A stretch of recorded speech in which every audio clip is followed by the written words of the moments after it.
সেদিন ছিল আমার পিসির ভোরবেলাতে ভাই, আমি, বাবা আর বোন চলে গেলাম। তার আগে সবাই পৌঁছে গেছিলো। এই যে পিসি রেডি হয়ে গেছে আর সবাই লাইট খাচ্ছিল। তারপরে দেখলাম আমাদের ব্রাইড স্নান করে চলে এসেছে। তখনও রেডি হয়নি, ব্রাশ করতে ভুলে গেছিল। তো আমার অবস্থা এরকমই হয়, ব্রাইডের বোনদের এরকমই অবস্থা হয়।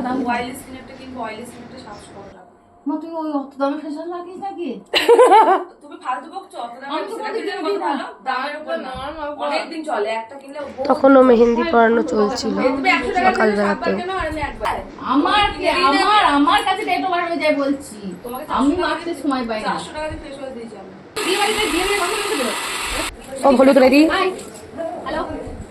সবাই গায়ে হলুদের জন্য রেডি হচ্ছিল।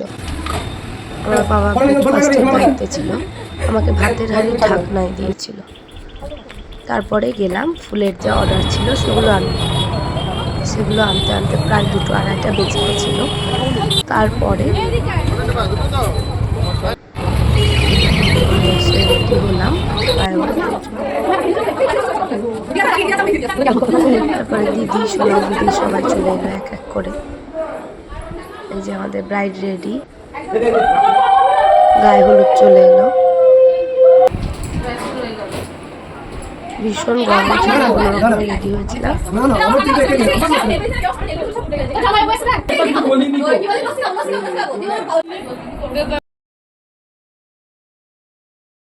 এই যে সোনা দিদি মেকআপ আর্টিস্টের কাছে সেরেছে, কিন্তু আমরা বুঝতে পারছি না। আইল্যাশটা নষ্ট হয়ে যাবে তাই পরে চলে এসছে।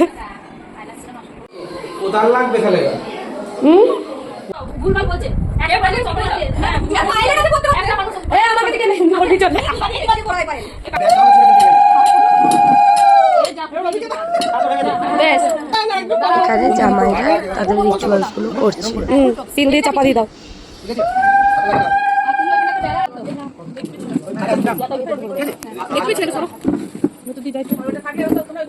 তারপরে আমি জামাইদের খাইয়ে দিলাম মিষ্টি।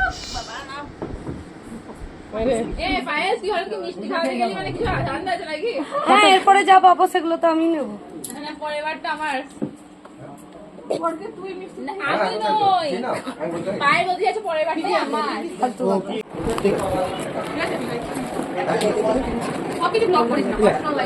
মন এসে গেছিল, ওর ব্যাগ থেকে আমরা যে যা পেরেছি বার করে নিয়ে নিয়েছি। তারপরে বিকেলের দিকে গেছিলাম দুপুরের খাবার খেতে। সব গল্প করতে করতে টাইম কেটে গেছে।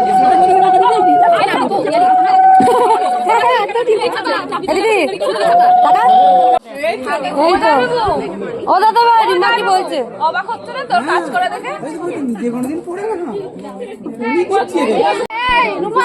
দিদি জলে ঢালা কে দেবে? জল কই? ঘরে নেই, ঘরে নেই।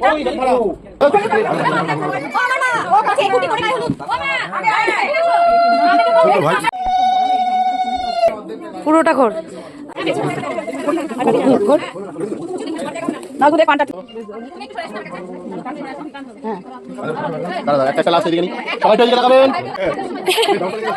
ও বলে দিক থেকে সবার হবে না।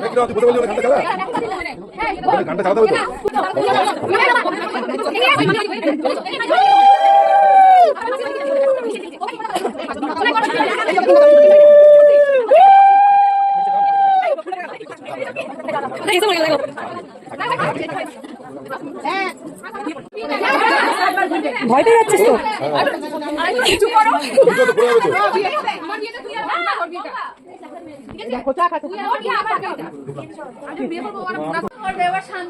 মা নাপিত বউ